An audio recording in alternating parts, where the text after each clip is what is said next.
მოგესალმებით. ეთერშია სტუდია თრიალეთი თბილისი და მე მისი წამყვანი რადიო ჩემი ხმის რედაქტორი თაკო მათიშვილი გახლავართ. დღევანდელ გადაცემაში ვისაუბრებთ სამოქალაქო საზოგადოების განვითარების ცენტრისა და ლიბერალის მიერ ქალთა გლობალური ფონდის მხარდაჭერით შექმნილ ფილმზე ეს არ არის ჩემი სახლი. დოკუმენტურ ფილმში აფხაზეთიდან დევნილი ქალბატონები გვიამბობენ თავიანთ ისტორიებს იმ პრობლემებსა და სირთულეებზე, რომლებიც მათ კონფლიქტის დაწყების დღიდან დღემდე სამწუხაროდ აწუხებთ. გადაცემის გასვლის შემდეგ თქვენ ფილმის ნახვის საშუალებაც მოგეცემათ, მანამდე კი ჩვენ სტუმრებს წარმოგიდგენთ. დღევანდელი სტუმრები არიან სამოქალაქო საზოგადოების განვითარების ცენტრის ხელმძღვანელი ნინო თოდუა და დევნილთა პარტიის თავმჯდომარე ქალბატონი ლელა გულედანი. ნინო, პირველ რიგში თქვენთაგან მოვაკითხვით, გვიამბეთ ფილმის შესახებ, ზოგადად მოგვიყევით რაზეა ის და საიდან გაჩნდა მისი შექმნის იდეა. მოგესალმებით კიდევ ერთხელ ძალიან დიდი მადლობა მინდა უთხრა სტუდია თრიალეთი თბილისის მოწვევისათვის და საეთერო დროის დათმობისათვის. რაც შეეხება დოკუმენტურ ფილმს, მე ზოგადად ვისაუბრებ ჩვენი ორგანიზაციის საქმიანობიდან გამომდინარე, გადავწყვეტეთ რომ გადაგვეღო ეს დოკუმენტური ფილმი, სადაც ასახული არის 4 დევნილი ქალბატონის ისტორიის შესახებ და რატომ მივედით ამ ფილმის იმ იდეამდე რომ გადაგვეღო ფილმი. ორგანიზაცია დაახლოებით 5 წელია მუშაობს კონფლიქტურ ზონაში ცხოვრებ ქალებთან, კერძოდ გალის ქვედა სოფლებში ცხოვრებ გოგონებთან, რომლებთანაც ძალიან ხშირად გვაქვს კომუნიკაცია, გარდა იმისა, რომ ისინი არიან ჩვენი სხვადასხვა პროექტის მონაწილეები, ისინი არიან ასევე ჩვენი კლუბის წევრები, რომლებიც ჩვენთან თბილისში განხორციელებული პროექტების შედეგად მიღებულ ცოდნას უზიარებენ თავიანთ თემში მცხოვრებ ახალგაზრდებსა და თანაკლასელებს.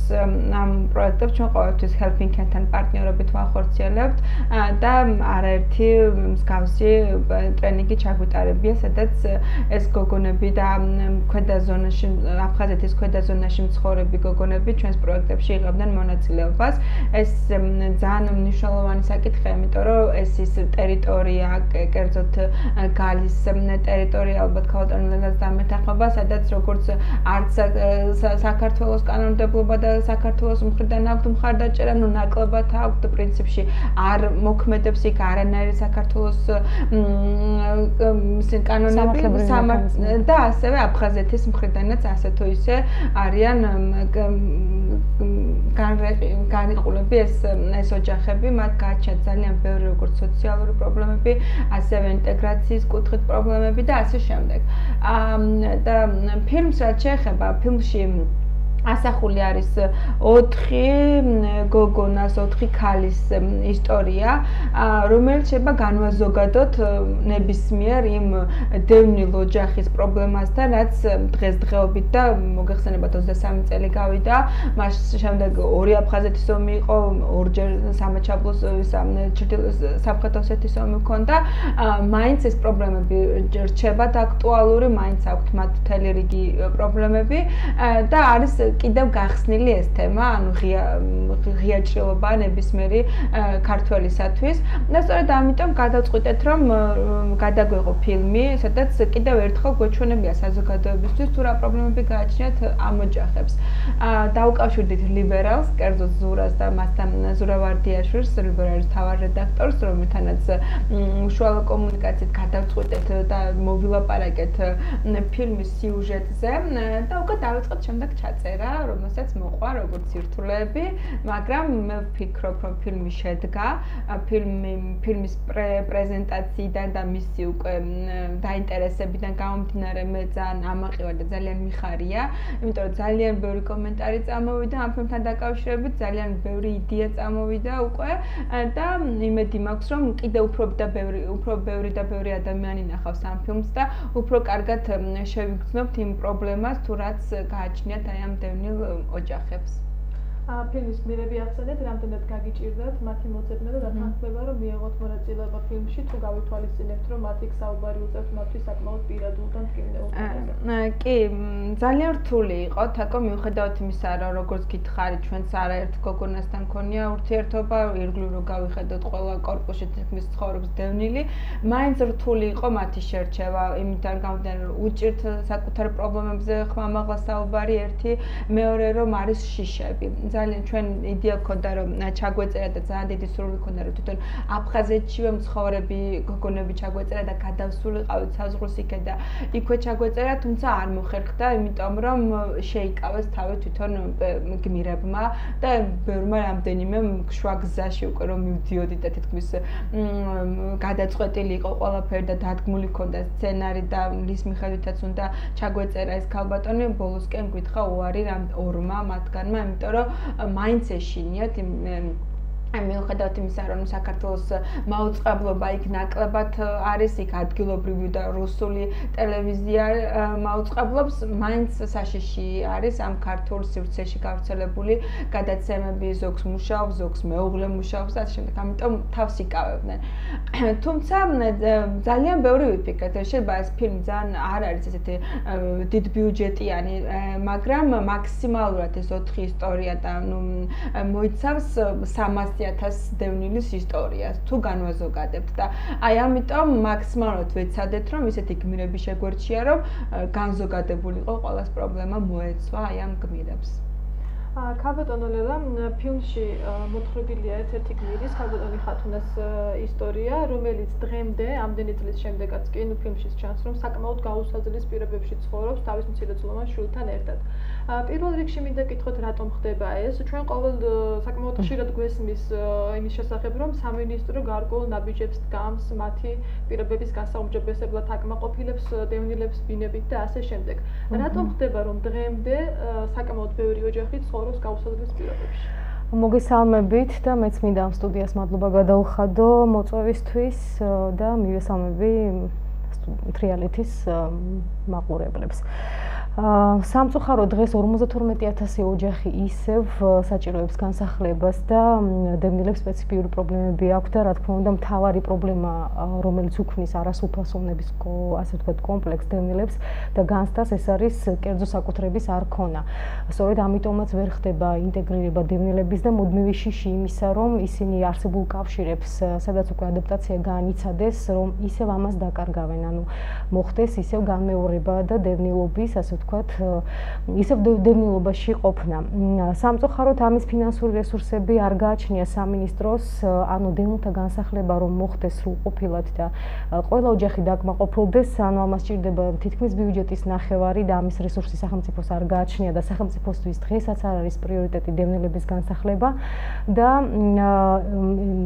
ასევე რა თქმა უნდა დევნილი საზოგადოების არაინფორმირებულობა, მათი ასე ვთქვათ დღესაც ხდება ძალადობა სახელმწიფოს მხრიდან, მე შემიძლია თავმათ ეს თქვა რომ შანტაჟი, დაშინება დევნილების, ასევე მანიპულირება ამ კერძო საკუთრების გადაცემით და ასევე ის კრიტერიუმები, რომელიც ჩამოაყალიბა დევნილთა სამინისტრომ, რომლის მიხედვითაც ფაქტიურად დევნილი მიიღებს კერძო საკუთრებას, თუკი მას შეიძლება პირდაპირ ასე ითქვას, რომ ცალი ფეხის ამარეში აქვს. ანუ არის ისეთი კრიტერიუმები, თუკი არ ხარ ონკოლოგიურად დაავადებული, მუდმივაწოლი არე, თუკი არ გაქვს სოციალური სტატუსი, არა და სოციალური სტატუსი უნდა გაენიშნოს დევნილის სტატუსი, იმიტომ რომ დევნილობა უკვე ისედაც სტატუსია.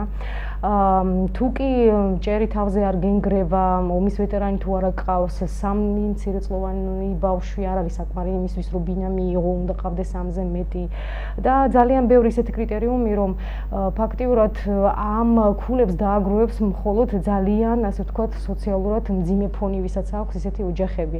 ანუ მე ვეჭვობ, რომ ქალბატონ ხათუნას ალბათ სადღაც სავარაუდო ძალიან დაბალი ქულა აქვს, ალბათ 4 ან 5, თუკი აქვს მაგ სოციალური სტატუსი 3 ქულა ენიჭება.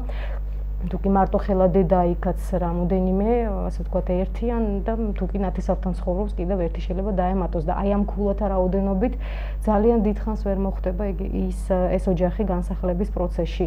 ანუ ზედა ზღვარი ქულების რაღაც 15-დან იწყება და 15-დან 4-მდე ძალიან დიდი სხვაობაა. თან რიგითობა, ანუ როდესაც ოლიმპიურ სოფელზე გამოცხადდა კონკურსი და რამოდენიმე ეტაპებად დაიწყო, თუკი წინა ეტაპში ქულათა რაოდენობა ოჯახების იყო ანუ ბოლო კომისიის გადაწყვეტილებით რაღაც რაოდენობა დღეს უკვე ისევ შეცვლილია და ისევ ქულა მომატებულია. ანუ ეს არის მუდმივი ცვალებადი პროცესია, რომელსაც ანუ ფაქტიურად შეგვიძლია დავარქვათ კიდევაც ვეძახი მე რომ რაღაცა აი ჯადოსნური წრე, სადაც ტრიალებ და ვერ გამოვდივართ აქედან. სწორედ იმიტომ ვფიქრობთ რომ საკანონმდებლო ინიციატივები აუცილებლად დასაყენებელია, ეს კრიტერიუმები შესაძლებელი ერთხელ და სამუდამოდ რიგითობა უნდა დაწესდეს და ყველამ უნდა იცოდეს უკვე ისედაც რიგიც გასულია რამდენიმე ეტაპი უკვე რამდენი ეტაპად დაიყო ეს განსახლება, რამდენი წელი გავიდა და ამ ტემპებით ფაქტიურად ჩვენ კიდევ 15 წელი ანუ დევნილებში მივიღებთ ანუ ფაქტიურად იგივე მდგომარეობას. და ამიტომ გადასახედია ეს პოლიტიკა აუცილებლად და ალბათ ინტეგრაციის პრობლემაც დევნილებში სწორედ მუდმივი შიშია და ძალადობა დევნილ ხალხზე და ფაქტიურად მუდმივად შიში იმისა რომ ისევ აღმოჩნდეს კერძო საკუთრების გარეშე და თუნდაც ის მიწების წითელი ხაზების პრობლემა, როდესაც დაკანონების პროცესი, რომელიც ასე გაჭიანურდა, თუნდაც ახალ ბინაში მოსახლე ახალ მოსახლეობის დროს საკუთრების მოწმობა, ანუ სადღაც 6 თვე უნდა გავიდეს და მხოლოდ შემდეგ ხდება ამის გადაცემა და ამის შიში, ანუ მუდმივად არის დევნილებში და ალბათ ეს ყველაფერი ხელს უშლის დევნილების ინტეგრაციას. რა თქმა უნდა, დასაქმება, უამრავი სხვა სოციალური პრობლემები, განათლები, ხარისხიანი განათლება, ჯანდაცვა და ასე შემდეგ. ძალიან ბევრი პრობლემაა დევნილებში, რომელსაც სჭირდება დროული მოგვარება, იმიტომ რომ ეს ადამიანები ფაქტიურად ანუ საზოგადოება დემორალიზებულია და ის ვერ ერთვება საზოგადოებრივ აქტიურად საზოგადოებრივ ცხოვრებაში და ასევე პოლიტიკურ ცხოვრებაში პასიური მოლოდინის რეჟიმშია და ფაქტიურად თავის ცხოვრებაზე უკვე ხელი აღებული აქვს ხალხს და ამიტომ სპეციფიური საჭიროებები არსებობს და სპეციფიური მიდგომებია საჭირო. და რა თქმა უნდა სახელმწიფოსთან მეტი კომუნიკაცია, მეტი გადაწყვეტილების მიღებაში უფრო ფართო მონაწილეობა და ამ ყველაფრის დევნილებში არის შიში, როგორც ნიომ თქვა, მათ საკუთარ პრობლემებზე საუბრის ეშინიათ, იქიდან გამომდინარე რომ არ დაკარგონ ის რაც აქვთ. და ამიტომ თუ კი ისინი ხმას ამოიღებენ თავიანთი საკუთარი უფლებები კარგად ეცოდინება და დაიცავენ თავიანთ უფლებებს და ანგარის გასაწევ ძალას შექმნიან საჯარო გადაწყვეტილებებზე მოვახდენთ გავლენას და სახელმწიფო პოლიტიკაც დაიგეგმება როგორც დევნილი მოსახლეობა მოითხოვს ისე, ამიტომ ძალიან ბევრი პრობლემებია. ხომ არ არის ის პრობლემაც, რომ თქვა ცოტა განსხვავებული მიდგომაა დედაქალაქში მცხოვრები დევნილებისა და რეგიონებში მცხოვრები დევნილებში? რეგიონებში დევნილებს ძალიან უჭირთ, განსაკუთრებით სამეგრელოს რეგიონებში, საპრეგიონში და რაიონებში ზუგდიდი ძალიან ანუ წარმოდგენილია დევნილების უმრავლესობით თითქმის 50,000 დევნილი ცხოვრობს ზუგდიდში და ყველაზე მძიმე მდგომარეობა სწორედ სამეგრელოში, ანუ ნახევარზე მეტი შეიძლება ითქვას 80,000 დევნილი ოჯახი ცხოვრობს სამეგრელოში და განსაკუთრებული ყურადღება სჭირდება სამეგრელოს და ძალიან ცუდი სიტუაცია, კოლექტიური ცენტრები, რომელიც უკვე ფაქტიურად განადგურების პირასაა, მოშლილია ყველანაირი კომუნიკაციები შიდა და მგრევადი ობიექტები, რასაც შეიძლება დავარქვათ, ძალიან ბევრია დასავლეთში, ასევე თბილისში, რომელიც საჭიროებს გადაუდებელ, ასე ვთქვათ, ევაკუაციას და დევნილებისთვის საშიში პირობებია ნამდვილად. ნინო, ფილმში ქალბატონი ხათუნა ყვება იმასაც, რომ მას თითქმის სამჯერ თითქმის გადასცეს უკვე ბინა, მილოცავდნენ, ამასაც კი ამბობს, მაგრამ ბოლო მომენტში რაღაცა იცვლებოდა. რა იცვლებოდა და უფრო კარგად იცნობ შენ ქალბატონი ხათუნას პრობლემას და რატომ ვერ მოახერხა მან დღემდე, რომ საკუთარ მცირეწლოვან შვილს შეუქმნას მინიმალური პირობები? ეგ მან კითხვაზე პასუხი სამწუხაროდ მე არ მაქვს. მე ერთადერთი ის ვიცი, რომ ის 2013 წელს შეიჭრა იმ ეგ სადაც ახლა ის ცხოვრობს და არ ვიცი, ფილმშიც კარგად ჩანს. და გაუსაძვრის პირობებში ცხოვრობს, ერთი ოთახი აქვს რაღაც მე მგონი 10 თუ 12 კვადრატული მეტრის არის. ამ 2013 წლის შემდეგ სამჯერ მოხდა მისი შეფასება, ქულების რაოდენობა სამწუხაროდ არ ვიცი ზუსტად, მაგრამ აი რატომღაც არ ვიცი ეს რატომღაც რას ნიშნავს, მაგრამ ყოველთვის ხდებოდა მისი მიუხედავად იმისა, რომ უმძიმე სიტუაციაში არ მუშაობს, მეუღლე არ ყავს, გარდაცვლილი ყავს მეუღლე, არავინ არ ეხმარება, თვითონაც უმუშავია, მხოლოდ იღებს სოციალურ დახმარებას. აი ამ ეს არის მათი საზრდოება, აი არ ვიცი სხვას ვის აქვს მასე უარესი პირობები, ვისაძლევენ ბინებს და ვის აკმაყოფილებენ, ნამდვილად რთული წარმოსადგენია ჩემთვის. გარდა ამისა, ქალბატონიძე როგორც ზოგადად მათი პრობლემა არის დასაქმების პრობლემა, ხო? ანუ ადგილობრივს უჭირს დღეს დასახება და მით უმეტეს როდესაც დევნილები არიან და იქ აღნიშნავენ კიდეც ჩვენ მაინც ჩასულები ვართ და მაინც რაღაცა ეს ნამდვილად თავს ხო ნამდვილად დგას როგორც ისინი აღნიშნავენ როგორც კადრს მიღმაც აღნიშნავენ ასევე ფილმშიც ამბობენ და შესაბამისად ესკალატორი არც მუშაობს და ჩვენ დაუკავშირდით ამ ფილმის გადაღების პროცესში და მას შემდეგ კომუნიკაცია სუბტიტრის მთავრობასთან და ვფიქრობთ რომ იქნებ რაღაცნაირად ადვოკატირება გაუწიოთ ამ ქალბატონს რომ რაღაც დავეხმაროთ და უფრო გაუმჯობესოთ მდგომარეობა ერთი კი მინდა უთხრა მაყურებლებს ვინც გიყურებს და ვინც ახლა ფილმს ნახავს თუ რაიმეთი შეიძლება სოციალურადაც დაეხმაროს ამ ქალბატონს მას რაღაც ელემენტარული ჰიგიენის ნივთებიც კი უჭირს და არ აქვს თუ დაუკავშირდება ჩვენ ორგანიზაციას აუცილებლად გადავცემთ და მივუტანთ მას გარდა ამ პრობლემის ამ ფილმში ასევე ასახული არის და ყველაზე ერთ-ერთი რთული საკითხი ეგ არის საზღვრის პრობლემა, ანუ ერთ-ერთი გოგონა რომელიც ფილმის გმირი არის, მე ვიტყოდი რომ გმირები არიან ისინი სამივენი ისეთ სიტუაციაში ცხოვრობენ და ისეთ ისტორიებს ყვებიან, მიუხედავად თავიანთი ასაკისა, ეს გოგონა არის 18 წლის, რომელსაც ყოველდღურად უწევს რუს ჯარისკაცებთან შებრძოლება, ანუ მალურად გადასვლა და ეს არის ერთ-ერთი ძირითადი პრობლემა, განსაკუთრებით გოგოების შემთხვევაში, თუ საბუთოდ გადადიან არიან სხვადასხვანაირი დაცინვის თუ რა ვიცი ყველანაირი მსხვერპლი ისინი და გარდა ამისა არის კიდევ განათლების პრობლემა რაც ფილმშიც ჩანს კარგად და ნუ ყველაზე ახალი ინფორმაცია შემიძლია თქვა რომ ის რომ ახლა სექტემბრიდან უკვე ქართული სწავლაც აიგზალა ერთადერთი იყო გალის ქვედა 3-4 სოფელშიც ქართული სწავლებოდა კვირაში 2 დღე ახლა ისიც აკრძალული არის და 1 სექტემბრიდან პირველ კლასელები მხოლოდ რუსულად სწავლობენ და სწავლობენ აფხაზეთის ისტორიას. აქ ჩვენი მხრიდან, ჩვენი განათლების სამინისტროს მხრიდან და ჩვენ რეაგირება ნაკლებად არის, ვერ ახდენენ იმ ტერიტორიაზე, ვერანაირ ზეგავლენა ვერ აქვს და ამიტომ ნელ-ნელა ის ურთიერთობა თუ ის ქართული ის რაც იყო თქვა ამ 23 წლის განმავლობაში ამ გალის რაიონში მე ვფიქრობ უფრო თუ ცივდება და თუ უფრო თუ რაღაც უკან მიდის ეგ სიტუაცია ვიდრე თქვა წინ მიდის რა ანუ ეს საზღვრის თემაც ახლა 2013 წელს სტრატეგიული პარტნიორობის ხელშეკრულებას მოვაწერეთ ხელი სადაც ნახსენები იყო რომ მხოლოდ ერთი ხიდი და არის ახლა თქვენ ტერიტორიულად ძალიან შორს არის მოკეთილი სოფლები და ეს ერთი ხიდი ერთმანეთისგან მხოლოდ ერთ ხიდზე შეიძლება გადასვლა და გადმოსვლა ადამიანებს ვისაც საბუთი აქვს ანუ საქართველოს მოქალაქის საბუთი აქვს და და ეს ერთ-ერთი მძიმე პრობლემა არის რაც ასევე შევეხეთ ჩვენს ფილმში ქალბატონო ნინო მისაუბრა იმ პრობლემებზე რომელიც ათასობით ადამიანს აწუხებს და რას აკეთებს თქვენი პარტია მათ დასახმარებლად რამდენად ნაყოფიერი და შედეგიანია ეს საქმიანობა მოგახსენებთ, ანუ ჩვენ რა თქმა უნდა იურიდიული კონსულტაცია, უფასო, ანუ დაკვალიანება, სწორი ინფორმაციის მიწოდება, შუამდგომობის დაყენება, საჩივარი იქნება, სარჩელების გამზადება, ასევე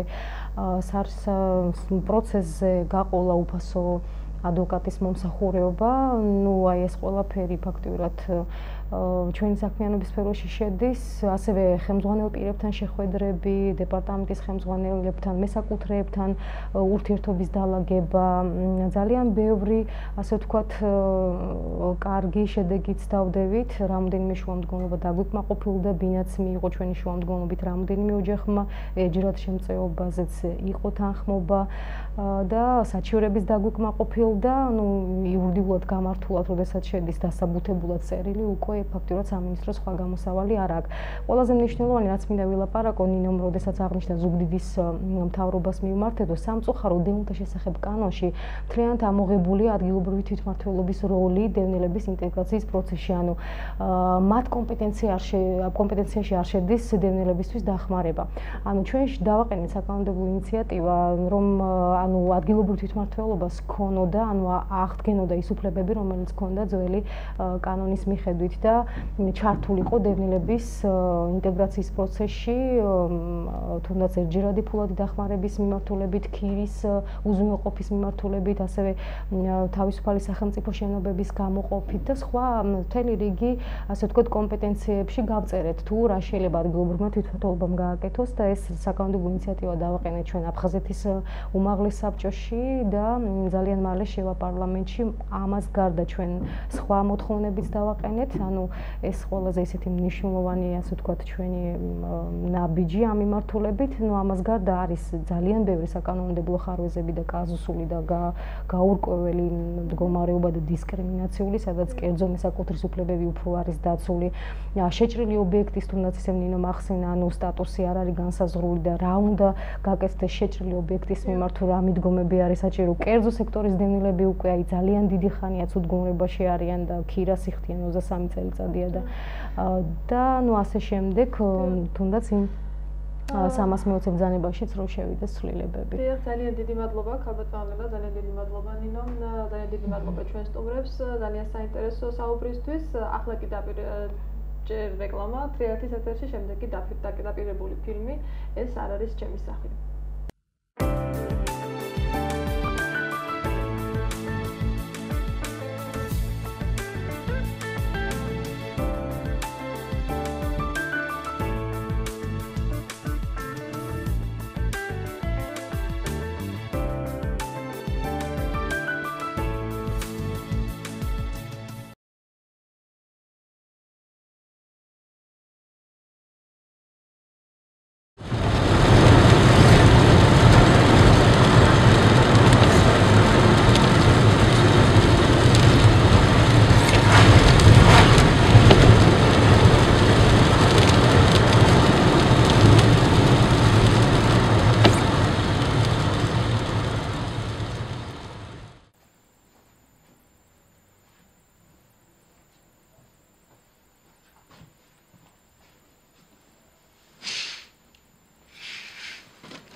ომამდე ფაქტიურად ქონდა ყველაფერი და ერთ დღეში რომ კარგავ ამ ყველაფერს.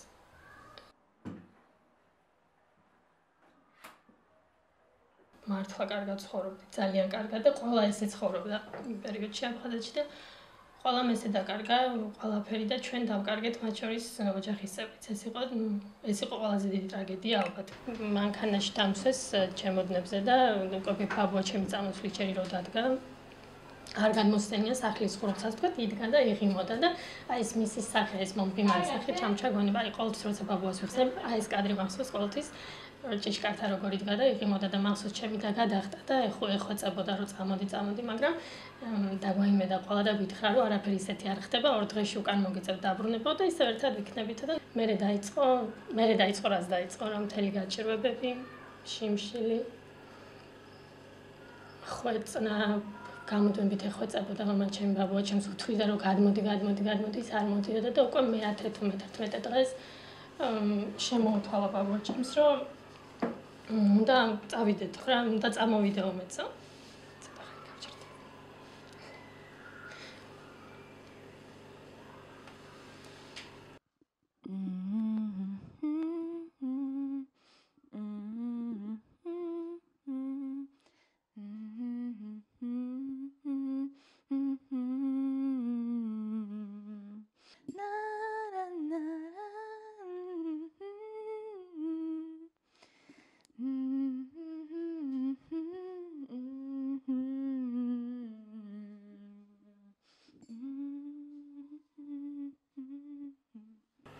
ჩემ ოჯახს არაფერი არ წამოუღია აფხაზეთიდან, გარდა ტანსაცმლისა და დედას ჰქონდა თავისი ძვირფასეულობა წამოღებული, რომლის გაყიდვაც პერიოდულად უწევდა ყოველთვის, როგორც კი მოგვადგებოდა რაღაც პრობლემა, ეგრევე ყიდა დედა ამ ძვირფასეულობას, რომ არ შიმშილით არ დავხოცილიყავით, ან კიდე სიცივისგან ტანსაცმელი რაღაც გვეყიდა. გაჭირვება, რაც გაიგივებულია შიმშილთან, სიცივესთან, თან გვდევდა ყოველთვის.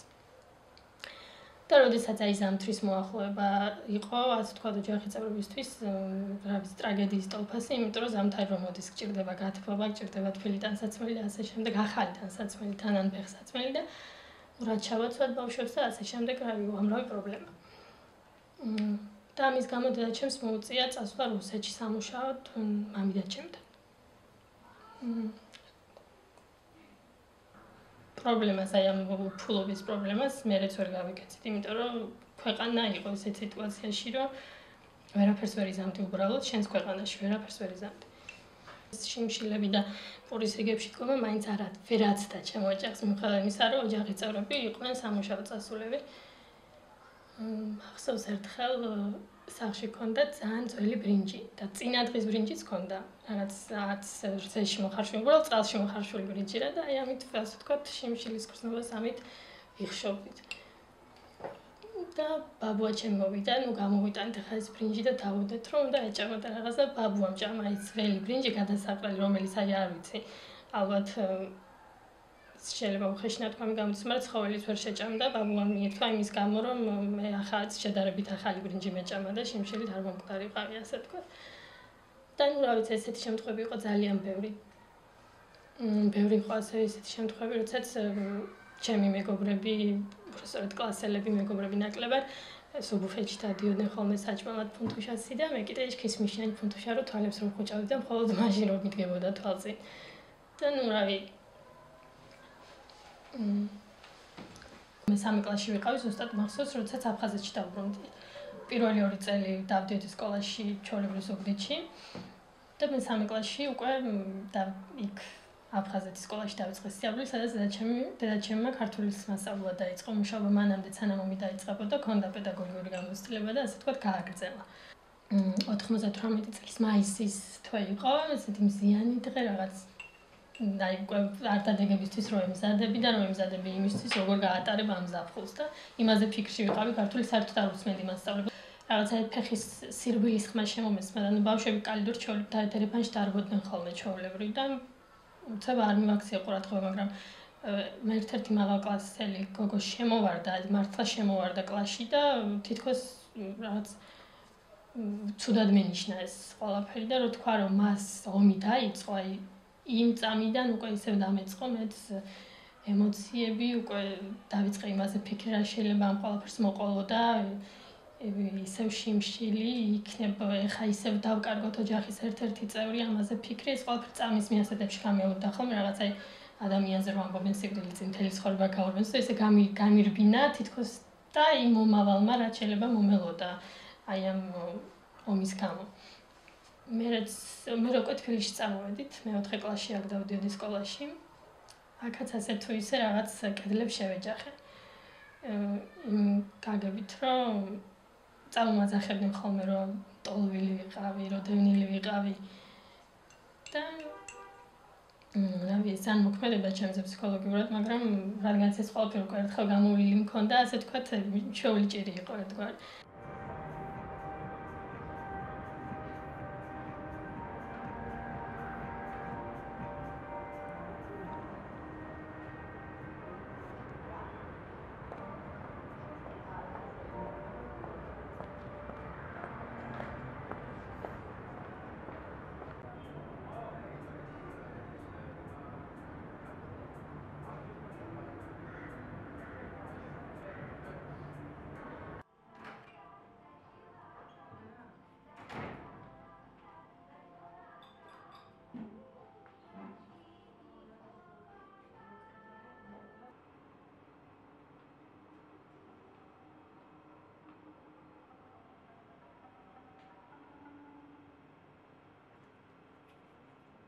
მაინც ვერ მოშორდა მამა ჩემი იქავრობას და მაინც უკან დავბრუნდი და ვეგნიერი ვიყავი მით რომ ჩემს სახლში ვრუნდებოდი და ამჯერად უკვე დარწმუნებული ვიყავი რომ არასოდეს არ დავტოვებდი და ასეც მოხდა. სკოლა იქ დავამთავრე. მაგრამ ასე თუ ისე მაინც მომიწია იქავრობის დატოვება, ახლა უკვე სტუმრის სტატუსით ჩავდივარ ხოლმე, იმიტომ რომ სკოლის დამთავრების მერე აქ ვცხოვრობ. აი ეს ეგრეთ წოდებული მწვანე პასპორტი მაქვს, რადგანაც სხვანაირად ვერ შევძლებდი ოჯახთან კონტაქტს და ჩემს სახლში შესვლა სხვანაირად ვერ შევძლებდი და ну რა ვიცი ბევრი კი უყურებს ამ საკითხს სკეპტიკურად, რომ აი რატო ამით უარს ამბობს საქართველოს მოქალაქეობაზე, მაგრამ მე სულ ვიძახი, რომ აი აი პასპორტში წერია, რომ ხარ საქართველოს მოქალაქე, ხარ ქართველი და შესაბამისად, რავი, მე მგონი უარს არ ამბობ მოქალაქეობაზე, ეს არის უბრალოდ სხვა გამოსავალი არ გაქვს, ხანაირად ვერ გექნება კონტაქტი საყვარელ ოჯახის წევრებთან ვერ გექნება კონტაქტი და აქედან გამომდინარე ეს მსხვერპლია თუ რაც არის, მომიწია მის გაღება. ორმაგი მოქალაქე.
მე მენატრება. აი დღემდე მინდა ჩემი სახლი, ჩემი კუთხე, ჩემი მიწა. აქ ყოველთვის იქნები სტუმარი. აქ აქაური არა ვარ. და ძალიან ძნელია ეს ცხოვრება. რა ვიცი.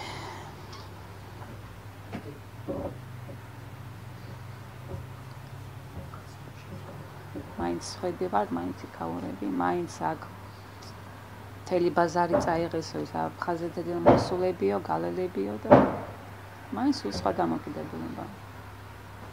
მაინც ჩამოსულები ვართ. მეგონა არა.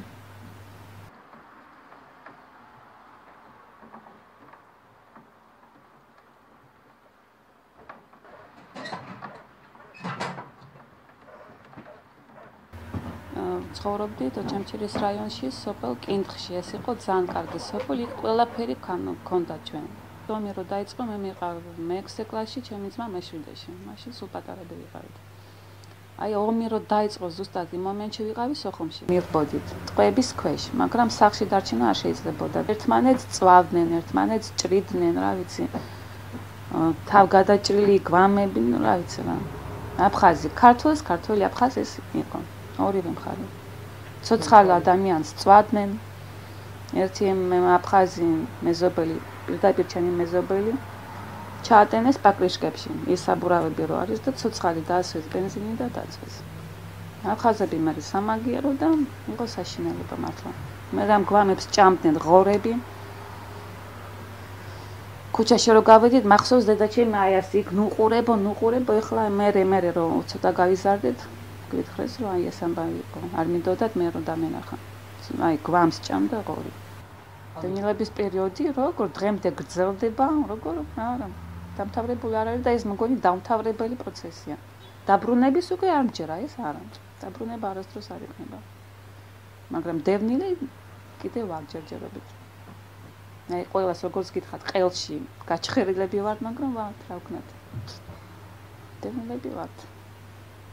აი ჩემი ბავშვი აქ გაიზრდება, ამას რა თუნდა აფხაზეთი ან თავისი სოფელის არ გადავნახავს და ყველა ასე. აქ გავიზარდე, აქ დავთავრე სკოლა. ეს მე მახსოვს აფხაზეთი თორემ. ვინც გაიზარდა აქ ახალ თაობას, მანაფერში არ ჭირდება აფხაზეთი. არიცი ან რა არის და. ბინის იმედი ძალიან მქონდა, პირდნებოდნენ კიდევაც, მაგრამ სამჯერ, აი თითქმის უკვე მილოცავდნენ. მორჩა, მოგებული გაქცო ბინა, მოხდებიო, სამჯერ დარჩევისა. აი ასეთი ფიჩხები ვიყავი 2 წელიწადიდან აი ასეთი. ბაღი აქვე არის სულ ახლოს დადიანების ბაღი.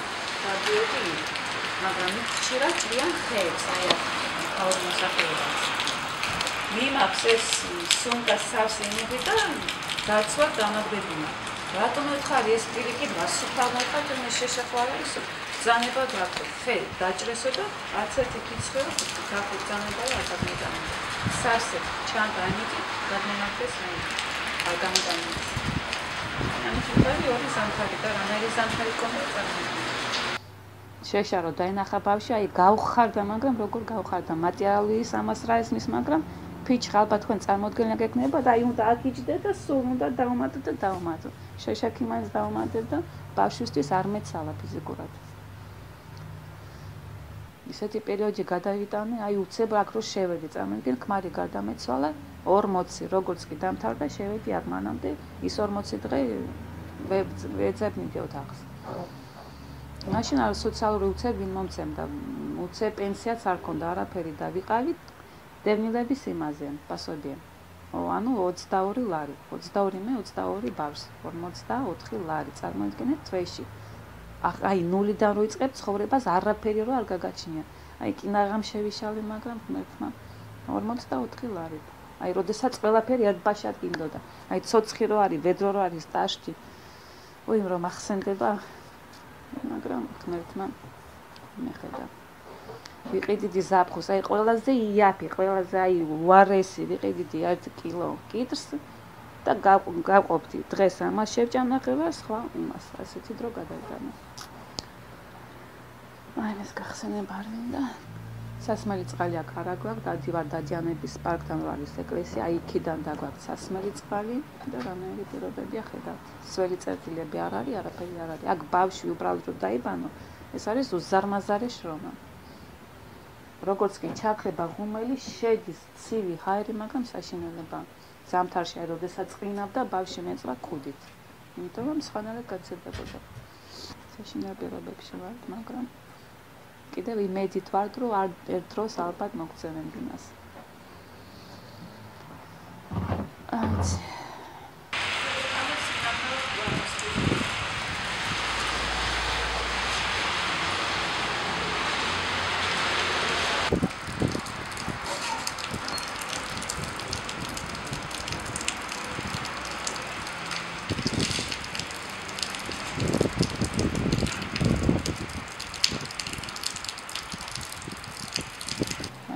ბედნიერი შევიქნები. ომი რომ აღყოფილიყო. აიცი. ყველაზე ძვირფასია სიცოცხლე. არ უნდა იწუწუნო არაფერზე. გადავიტანე კი ძნელი დღე კი არა, ძალიან ძნელი პერიოდი, თავის მოკლაზეც ფიქრობდი, აი ბავშვი რომ ყავდა ისე. პლანად ვიზამდი, რომ აი როგორც კი ძველებურად ვიყავით, აი ასე რომ ყოფილიყოთ. ყველანი ერთად, სომხები, აზერბაიჯანელები, თათრები, რუსები, აფხაზები, ყველანი ვიყავით ერთად, მეგობრულად. აიც. მაგრამ ეს უკვე არ იქნება სამწუხაროდ. ძველებური ცხოვრება არ დაგემდება.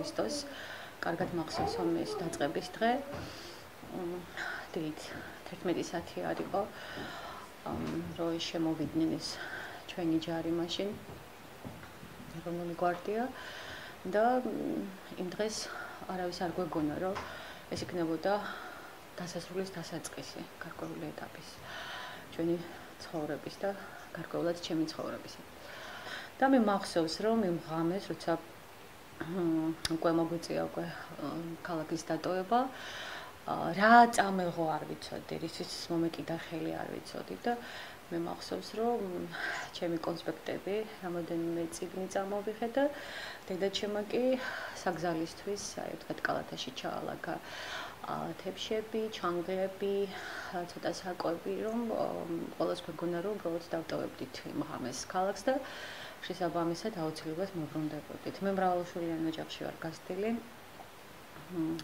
4 ძმა მყავს და 2 და ვართ.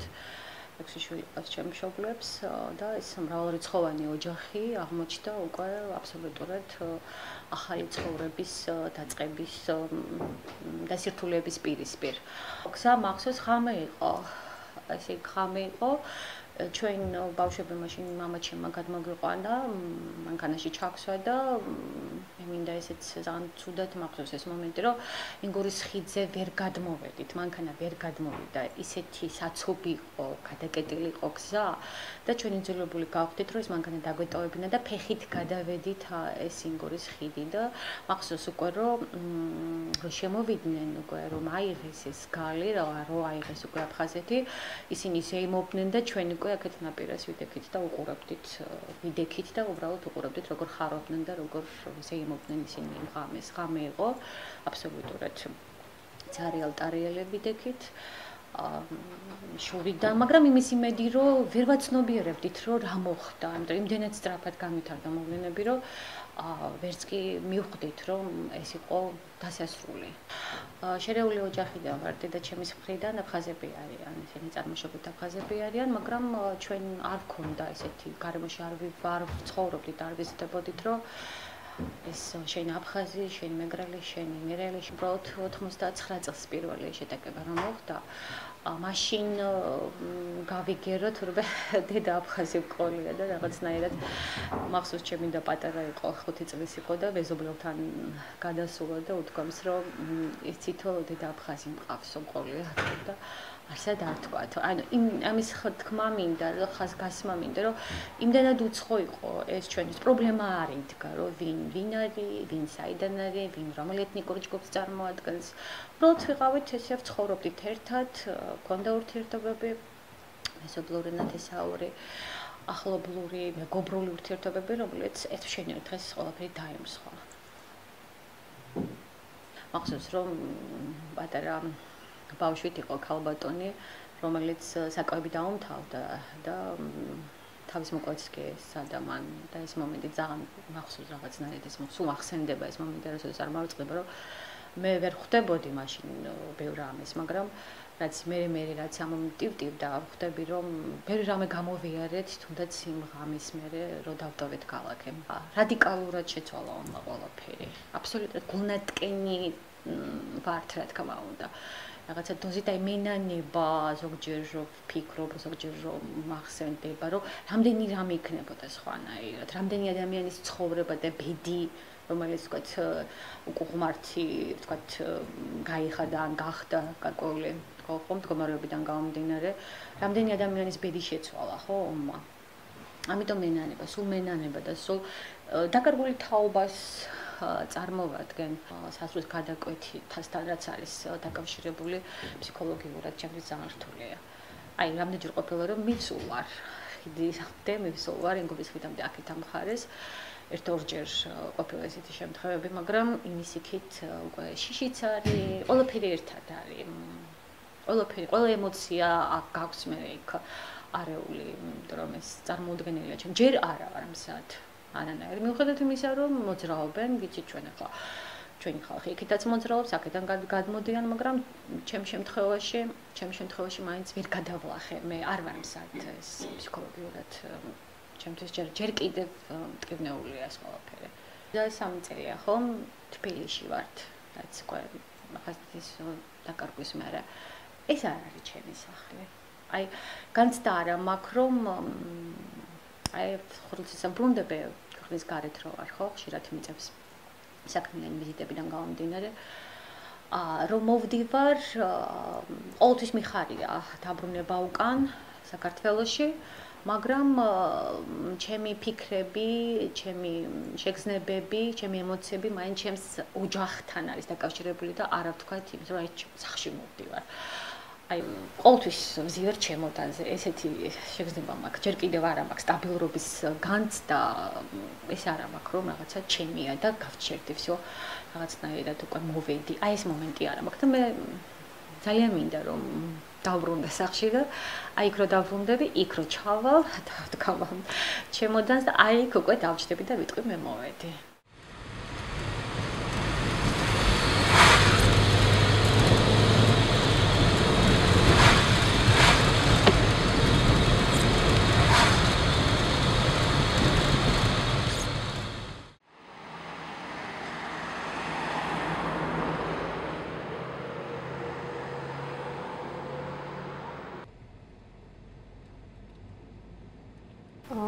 მე ვცხოვრობ საზღვარსპირა სოფელში. მამა ჩემის ოჯახში, მაგრამ დედა არის აფხაზეთიდან, ცხოვრობს გალში და ხშირად ჩავდივარ ხოლმე, თითქმის ყოველ დადებებზე იქ ვარ ხოლმე. სკოლაშიც დავდივარ საზღვრისპირა სოფელში, ნაბაკევში, მაგრამ ეს უკვე აფხაზეთის ტერიტორიაზეა სკოლა. ჩვენ როდესაც ჩამოვედით, იყო 2008 წლის აგვისტოს ომი და ამ 2008 წლის აგვისტოს ომის შემდეგ დავიწყე უკვე აქეთ აფხაზეთში, იმ პერიოდში მომიწია აქეთ გადმოსვლა სკოლაში. ომის გამო სკოლაში გადასვლა ძალიან რთული იყო, რადგან საზღვარზე უკვე გამკაცრებული იყო გადასვლა და დავდიოდით ტყიდან მალულად. ერთი წელი უბრალოდ გვიშვებდნენ რუსი ჯარისკაცები, ანუ არაფერს არ გვეუბნებოდნენ, არც გვაჩერებდნენ, არც არაფერი, მაგრამ მაინც მთავარი გზიდან არ გვიშვებდნენ, ცენტრალური გზიდან და მაინც ტყიდან გვიწევდა გადასვლა, მაგრამ შემდეგ წელს უკვე ესე უყურადღებოდ არ დატოვეს ის ფაქტი, რომ საქართველოსთან აფხაზეთში გადავდიოდით და რაღაც ზომების მიღება დაიწყეს. გვაბრუნებდნენ, როდესაც ხედავდნენ სკოლაში მივდიოდით, უკან გვაბრუნებდნენ სახლში და გვიჭერდნენ კიდეც 1-2 გაკვეთილის გაცდენა, ამის გამო გვიწევდა და როდესაც იქით გადავდიოდით და აქეთ როდესაც მოვდიოდით სახლში უკვე ძალიან გვიანი იყო, იმიტომ რომ სადღაც 1 საათი, ესე 1 საათნახევარი მაინც გვიწევდა იქ ჯდომა, რაღაც ოთახები ჰქონდათ, დროებითი დაკავების რაღაც იზოლატორები და იქ ვიყავით ხოლმე. მაგრამ ეხლა ამ ბოლო წელს ჩვეულებრივად გადავდივარ, იმიტომ რომ გაგვიკეთეს საბუთები და სხვათა შორის არა მარტო ჩვენი სკოლის დირექტორმა, სოფლის გამგებელმა, არამედ ამ რუსმა ჯარისკაცებმაც გაგვიწეს რაღაც დახმარება, იმიტომ რომ მათი ინიციატივაც იყო, რომ ჩვენ საბუთები გქონოდა, სულ 5 ბავშვი გადავდივართ იქით აფხაზეთში სკოლაში, მაგრამ ჩვენს მერე უკვე აღარ გაუკეთებენ ბავშვებს საბუთებს, ჩვენ როდესაც მოვჩებით სკოლას. მიწევს რეპეტიტორებთან სიარული ზუგდიდში და ჩემი სოფლიდან სადღაც 9 საათის მანძილზეა ზუგდიდი და ყოველთვის მიწევს იმ გზის გავლა. მივდიოდით სკოლაში, დილით ჩვეულებრივად, გზაზე არ შეგვხვდნენ ეს რუსი ჯარისკაცები, მაგრამ აქეთობისას, ჩემი კლასელი მოდიოდა, გადმოდიოდა აქეთ, იმ დღეს გაკვეთილებს არ ესწრებოდა და გითხრა, რომ გზა თავისუფალი იყო რაღაც, მაგრამ ჩვენ რო გადავდიოდით უკვე წამოსულები იყვნენ, საზღვრში სამოწყებლად რუსი ჯარისკაცები და მოგვიწია გამობრუნება ისე, რომ მათ არ დაუნახევართ და იქ ერთ-ერთ სახლში შევედით და იქ ვიმალებოდით და მე როდესაც გავიგეთ, რომ უკვე წასულები იყვნენ, ჩვეულებრივად გადავწყვეტეთ, რომ გადავსულიყავით, მაგრამ 1-2 ჯარისკაცი მაინც ყავდათ იქ დატოვებული და დაგვიჭირეს და წაგვიყვანეს ბაზაში და იქ ვიჯექით 1 საათნახევარი. მერე სკოლის დირექტორი მოვიდა, ხელი მოაწერა, რომ ჩვენ იმ სკოლის მოსწავლეები ვიყავით და გამოგვიშვეს ამის შემდეგ, დირექტორის ხელმოწერის შემდეგ. იმ ომმა გავლენა მოახდინა ჩემს ბავშვობაზე, იქიდან გამომდინარე, რომ მაშინაც იყო საზღვართან დაკავშირებული პრობლემები, როდესაც ისე 4 წლის ვიყავი და ბებია და ბაბუასთან გალში გადასვლა გვიჭირდა. ეხლა 2 წლის წინათ საერთოდ გალში ერთადერთი ზაფხული იყო, როდესაც გალში არ წავსულვარ ამ საზღვრების გამკაცრების გამო. ეხლა ჩვენ ვართ საზღვარსპირა სოფელში, ხურჩაში, სადაც ცხოვრობ და ჩემი სახლიდან წინ ჩანს პატარა ხიდი და იმ ხიდის იქით უკვე აფხაზეთია.